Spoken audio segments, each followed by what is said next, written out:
Primal Strength Doc coming at you with some crawling exercises. So if you've worked with me before, I've probably told you we need to get on the floor and crawl. This is something where we fire up in our brain those primitive patterns, that crawling pattern we did when we were developing, and hopefully we did do for a little while.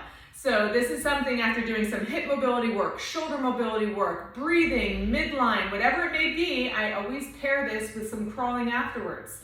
So what you're gonna do is you're gonna get on those hands and knees. All right, it's gonna be like that bear crawl. So if I'm in this direction here, hands are gonna be under the shoulders, toes tucked under if you can, and we're just gonna lift up. All right, so we're just hovering over the ground here. This is just static alone is a way to work on what? Big toe mobility, ankle mobility, hip, core, shoulder stability here. From here, we're gonna keep the head nice and neutral, all right? I don't want you looking up. I want you just looking straight at the floor, and we're just gonna crawl.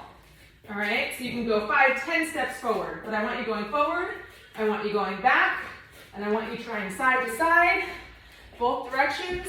Biggest thing, we're keeping the back flat, we're keeping the knees about 2-3 inches off the floor, we're keeping the head neutral, chin kind of tucked to keep those deep neck flexors engaged, and we're gonna go all different directions.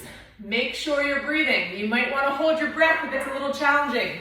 So breathe through it, try all different directions, try to smooth out that pattern, and rev it all up after you do your mobility work.